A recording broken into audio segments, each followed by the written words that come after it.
Уже несколько дней в Коми проходит арт-лаборатория «Северная театральная школа», участниками которой стали ведущие театральные вузы России. Кроме показов спектаклей и класс-концертов, студенты и преподаватели дают мастер-классы и, конечно же, делятся опытом. На одном из занятий побывал Павел Королев. На подмостках 4-й курс театрального института. И пускай боязни сцены у этих ребят точно нет, все же некоторое волнение наблюдается. Все-таки это один из актов выпускного экзамена, который студенты представят на суд публике впервые. А сыктывкарская сцена для них настоящий гастрольный дебют. Это наши первые гастроли, когда мы с курсом играем наш дипломный спектакль на профессиональной сцене, в настоящем драматическом театре. Ну и вообще здесь очень у нас насыщенная программа. Мы давали мастер-классы по классическому танцу, народному танцу, этюды на разные темы.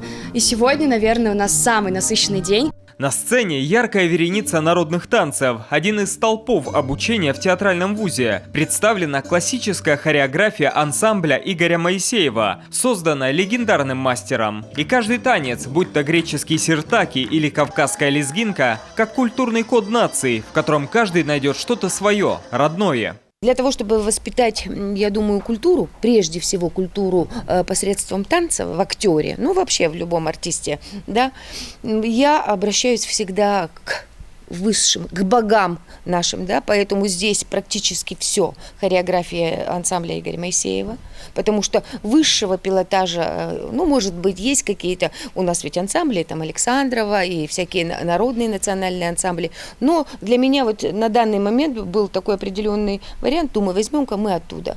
Кое-что есть вставные номера, это Леонид и Капсон, есть, значит, Лебединое озеро, Испания. По словам участников, Северная театральная школа – это очень хорошая практика и для студентов, и для местных творческих коллективов. Ведь актерская профессия подразумевает постоянный поиск и саморазвитие. Фестиваль, по-моему, очень нужный, очень важный, потому что, во-первых, дает возможность поделиться с более дальними городами опытом, что-то у них посмотреть. Ну и еще немаловажный аспект – показать себя, мой 4-й выпускной курс.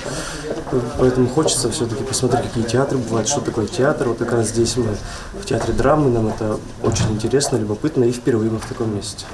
Арт-лаборатория завершится уже завтра, однако проект продолжит свою работу и в будущем году. Ведь он хорошо зарекомендовал себя с точки зрения привлечения в театры и вузы свежей крови. Так, некоторым учащимся Республиканского колледжа культуры уже предложили продолжить обучение в российских театральных вузах. Павел Королев, Олег Костромин, телеканал Юрган, Сыктывкар.